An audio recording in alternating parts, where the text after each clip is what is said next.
खूब सुंदर। खुशी અને સ્પૃહા આભાર તમારો. ખૂબ સુંદર.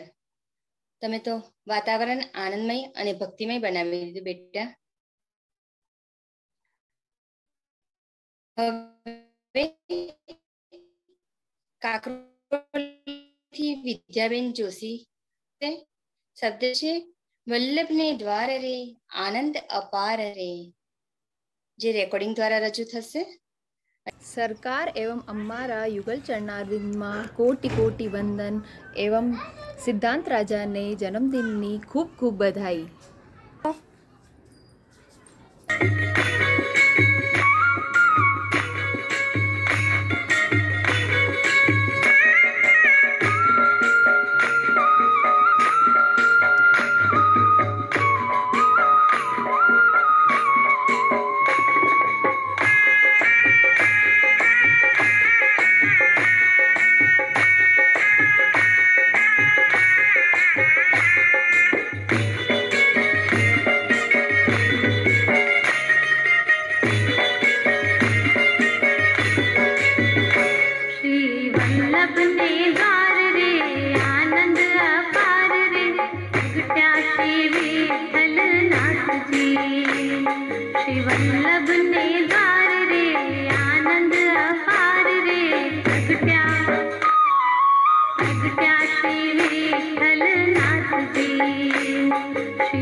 श्री वल्लभ ने द्वार रे आनंद अपार रे प्रगट्या श्री विठ्ठलनाथ जी प्रगट्या श्री विठ्ठलनाथ जी प्रगट्या श्री विठ्ठलनाथ जी प्रगट्या श्री विठ्ठलनाथ जी।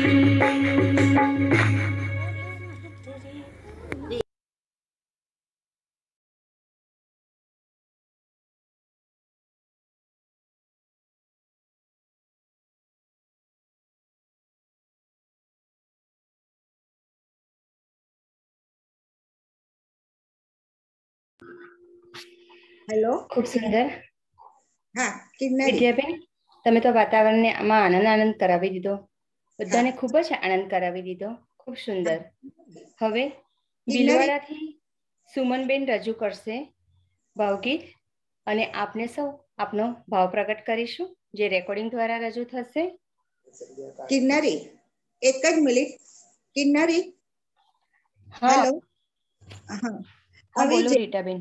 સરકારશ્રીને સંભળાતો નથી તમારો અવાજ બરાબર. હવે આગળનો ક્રમ લઈએ રીટાબેન. હા હા, હવે ભીલવાડાથી સુમનબેન પોતાનું ભાવગીત રજૂ કરશે, જે રેકોર્ડિંગ દ્વારા રજૂ થશે. સુમનબેન. એમનો પરિચય નથી લીધો. લીધો છે, અંદર આવશે. હા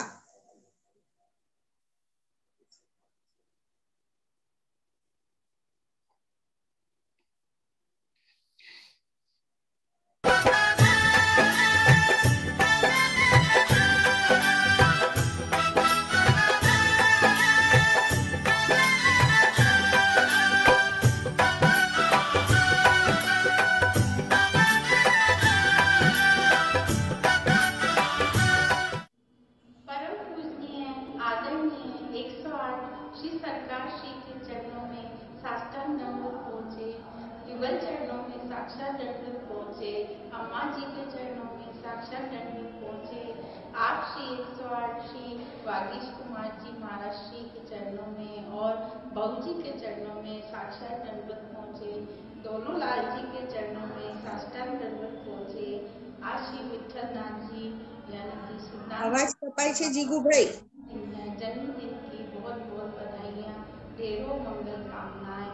आप श्री के चरणों में दंडवत અવાજ સંભળાતો નથી. एक छोटी सी प्रस्तुति इस अवसर पर हम प्रस्तुत करने जा रहे हैं।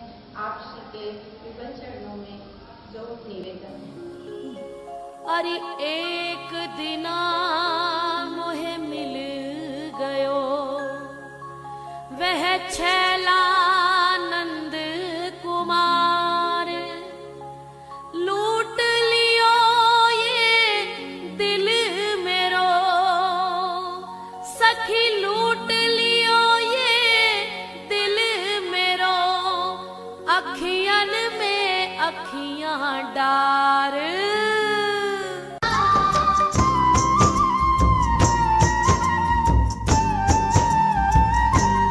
माखन दूध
ખૂબ સુંદર. જીગુભાઈ, સુમનબેનનો એક ઓડિયો પણ છે, એ મૂકવાનો છે, જેમાં પરિચય છે એમનો.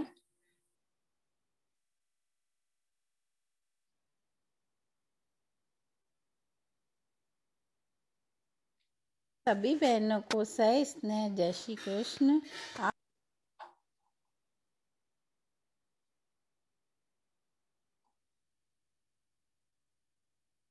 ग्रुप की सभी बहनों को सह स्नेह जय श्री कृष्ण। आप श्री के युगल चरणों में सह स्नेह दंडवत। मेरा परिचय ये है कि मैं सुमन राजेंद्र बाहिती भिलवाड़ा से हूँ।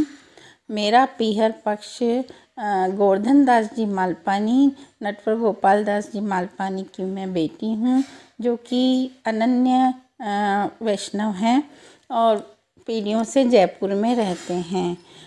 और जब मैं यहाँ आई थी भिलवाड़ा, तब यहाँ पर वैष्णव षष्ठी नहीं के बराबर थी, पर हम हर महीने पति पत्नी नाथद्वारा जाया करते थे। मुझे बहुत ज़्यादा धार्मिक रुचि थी ठाकुर जी में। तो उसके बाद जब 2007 में वागीश बाबा का यहाँ पधारना हुआ था प्रथम बार, तब उन्होंने इस जगह को देखा। 1.5 बीघा भूमि है, जो हमने पहले ही श्रीनाथ जी के नाम से निकाली हुई थी। तब उन्होंने इस भूमि को देखकर कहा कि यहाँ पर हवेली का निर्माण जरूर होगा और आपके यहाँ श्रीनाथ जी और द्वारकाधीश पधारेंगे। उन्हीं की प्रेरणा, मार्गदर्शन और कृपा से इस हवेली का निर्माण 2014 में चालू हुआ, जो कि आप श्री सरकार श्री के कर कमलों द्वारा ही इसकी नींव रखी गई। और 18 दिसंबर को इस हवेली का पाटोत्सव हुआ और इस हवेली का नाम आनंद धाम रखा गया। और ये एकमात्र ऐसी हवेली है विश्व की जहाँ पर श्रीनाथ जी, द्वारकाधीश और लालन एक ही पाट पर एक साथ विराजे हैं। और इस हवेली की ये विशेषता है कि इसमें सारा मार्गदर्शन और कृपा आप श्री की रही है। और ये शहर के मध्य में स्थित है और एकदम रोडवेज बस स्टैंड के पास है और मध्य में स्थित है। आज जो हवेली है उसी में मैं संचालन, मतलब पूरा हवेली की देखरेख और सेवा में रत रहती हूँ, सेवा में ही रहती हूँ। और विभिन्न सामाजिक गतिविधियों में भी मेरा रुचि रहती है।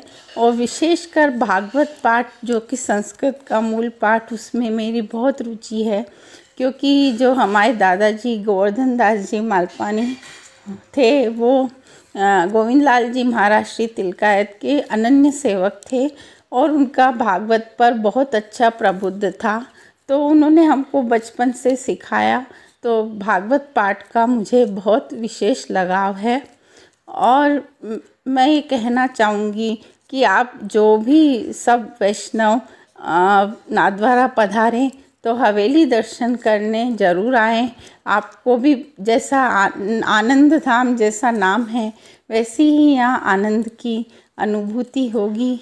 और मेरी यही विनती है आप श्री के युगल चरणों में, और अम्मा जी का और आपका स्नेह सरकार श्री का विशेष रहा है सदा ही, वैसा ही विशेष स्नेह बना रहे, कृपा बरसती रहे मेरे ऊपर। मैं तो इस लायक नहीं हूँ, लेकिन ऐसे ही वह सदैव स्नेह बनाए रखें, कृपा बनाए रखें। यही मेरी विनती है आप श्री के चरणों में। और आप सबसे यही विनती है कि ऐसा प्रेम बनाए रखें। जय श्री कृष्ण।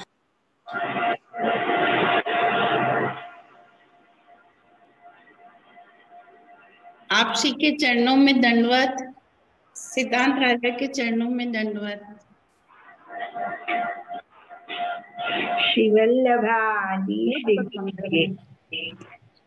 પરમપૂજ્ય વાગીશ બાબા વિરાજી રહ્યા છે. अच्छा, મારી આપ શ્રીને પણ વિનંતી કરશે કે વચનામૃતથી લાભાંશ આવે.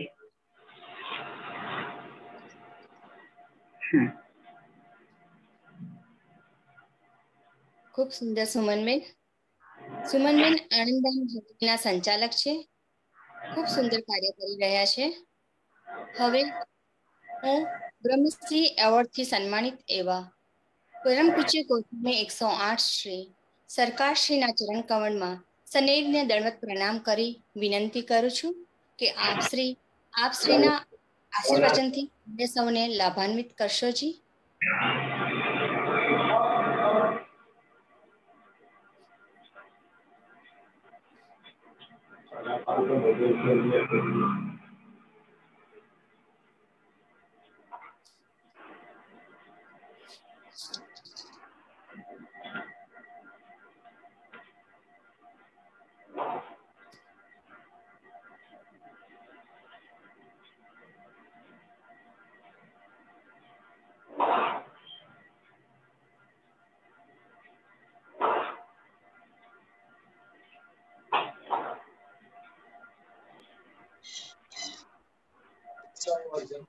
श्रीवल्लभाधीश की जय.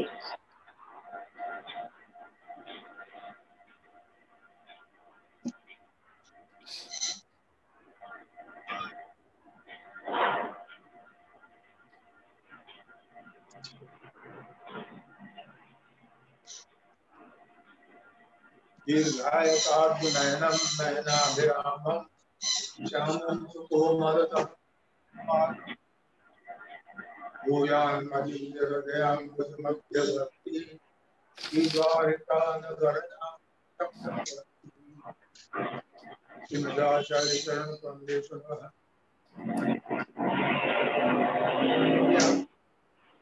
भावना के संबंध में वेदांत सिद्धांत भाव से बहुत चुके हैं. वास्तव में भावना के बगैर और हृदय की भावना उसमें पूर्ण रूप से हर्ष हो तब उसका आनंद सेवा में आता है. बहुत से लोगों को सेवा करते करते अश्रु बहाने का भी कुछ होता है, लेकिन भगवान के सामने अश्रु बहाने से भगवान को पीड़ा होती है. अश्रु बहाना है तो आप अपने भगवान जब सामने न हो उनको अपन ये कहते हैं कि अपन उनसे अगर बैठे हुए हैं, कहीं घर में अंदर रूम में बैठे हैं, ऐसे स्थान पर अगर वो पीड़ा होती है तो वो विप्रयोग होता है. भगवान के सामने विप्रयोग नहीं होता, लेकिन भगवान को उससे पीड़ा होती है. अपन को अश्रु बहें वो भी अच्छा है, परंतु अश्रु कौन से होने चाहिए? उल्लास के, आनंद के. और देखिए फर्क होता है अश्रु में, आनंद और उल्लास में कैसे होता है. अश्रु जो पीड़ा में बहते हैं वो यहाँ से यूं बहते हैं, और आनंद में जो बहते हैं वो यहाँ से बहते हैं. क्योंकि हर्ष में आप लग जाते हैं तो आनंद के अश्रु तो अच्छे होते हैं, उल्लास के अश्रु जो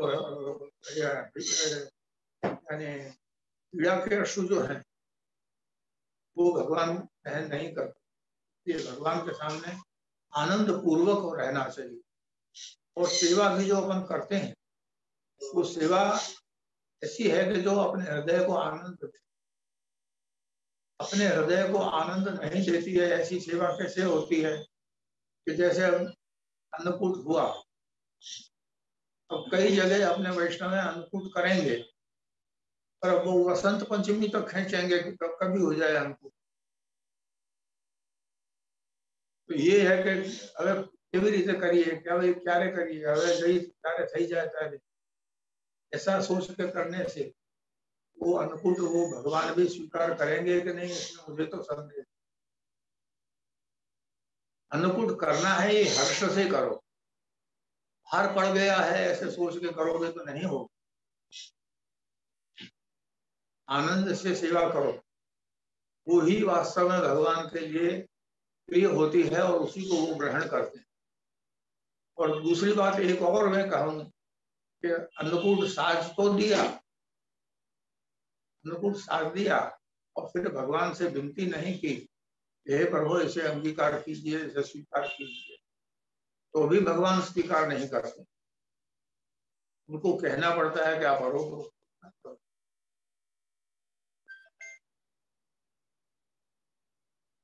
मनुष्यों की बात तो कहाँ, पशु की बात कहूँ मैं। काकरोली में हमारे यहाँ हाथी रहा करते थे पहले। हाथियों के लिए रोज वो कहावत जो है वो इतना बड़ा एक रोट बना सकता था खाने के लिए, तो वो ला करके धर देता उसके सामने, तो खाता नहीं। वो कहावत जब आवे और उसको बतावे कि ले लो अभी खा, तब वो मुंह लगावे, सूंड में टुकड़ों के पहला एक टुकड़ा कहावत को दे, उसके बाद में। पशु में इतना व्यवहार होता है, मनुष्य में अपन कैसे ये सोच लेंगे कि ठाकुर जी बगैर कहे ले लेंगे। अहंकार से नहीं होता, अहंकार में स्नेह होना।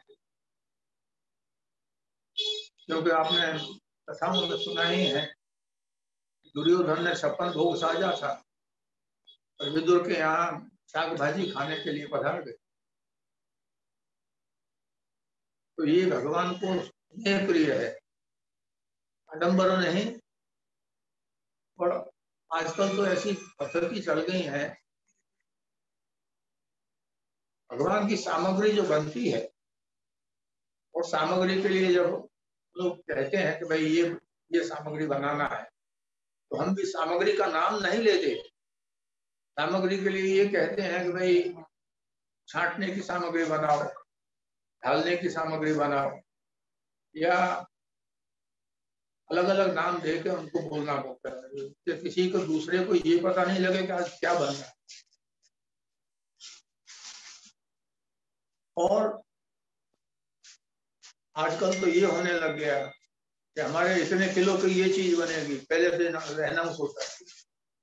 अरे वो अनाउंस हो गया तो इतने किलो की चीज में दूसरों कितने लोगों का मन चला गया, तो वो भगवान के लिए प्राय नहीं होती या उपयोगी।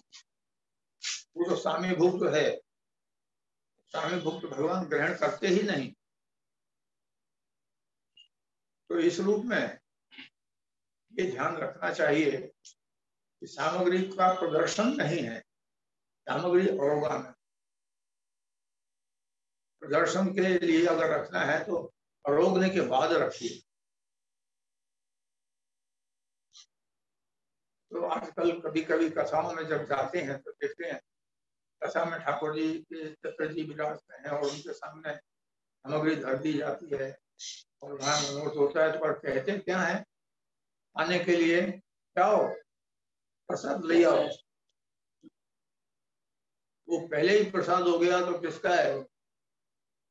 बनाने वाले का प्रसाद है, तो लाने वाले का? आने वाले ने पहले ही चख लिया।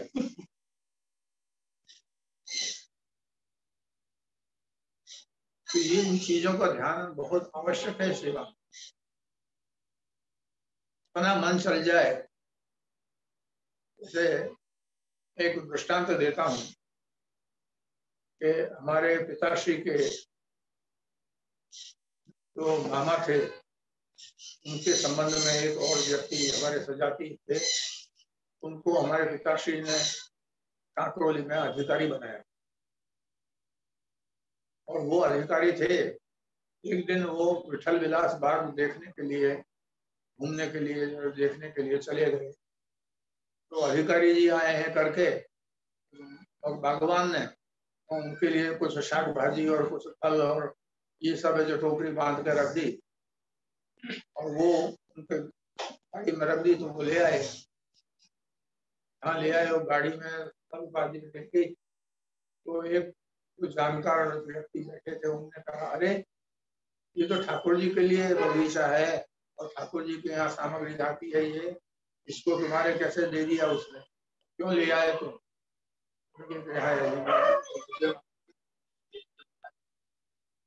और ये बात जरूर है कि हाँ मैं ले आया। कहा जाओ उनको ये वापस फेर दो उधर। नहीं ये मैं नहीं करता, क्योंकि जो चीजें मैं लाया हूँ मेरा मन चल गया कि मैं ये खाऊं, मेरा मन चल गया है तो मेरा अब ये ठाकुर जी लाया। भावना ये चीज होती है और बगैर सोचे समझे बोलना भी गलत होता है, क्योंकि प्रसाद ऐसा होता है, महाप्रसाद कौन सा होता है, क्या होता है, फर्क ये भी जान, महाप्रसाद किसे कहते हैं ये भी पता नहीं, प्रसाद क्या होता है ये पता नहीं लगता है, बोलने में ही चलता। प्रसाद ले आओ, प्रसाद ले आओ, जो उसमें मैंने तो बहुत से केस पेपरों में बांचे, रेल में जाते हुए आदमी को कुछ खिलाया और वो बेहोश हो गया, उसका सामान लेके उतर गया, ये प्रसाद है। तो ऐसा प्रसाद क्यों खाया जाए खाली प्रसाद के नाम से? किसका प्रसाद है, कौन सा प्रसाद है, समझो तो सही पहले ये है चीज क्या है। प्रसाद कह दिया और खा लिया, हो गया प्रसाद। किसका प्रसाद है, किसका ग्रहण होता है, किसका नहीं होता।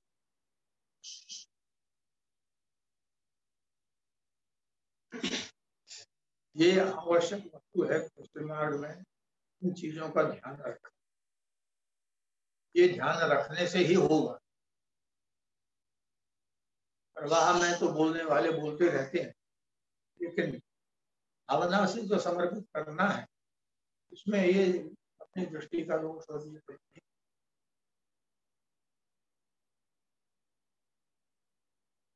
हक ये है कि अपने लिए अपन कपड़े लाए, ठाकुर जी को कपड़े तो पहनाएंगे नहीं, लेकिन ठाकुर जी के सन्मुख करेंगे तो वो प्रसादी हो गए। ठाकुर जी को वो धराने के नहीं, परंतु अपन लाए हैं अपने लिए तो अपन तो प्रसादी करके लेते हैं, ठाकुर जी के सन्मुख धर देते हैं और वो प्रसादी हो जाती है। इस रूप में चलना चाहिए। अभी तो तरह तरह के प्रयोग चल रहे हैं,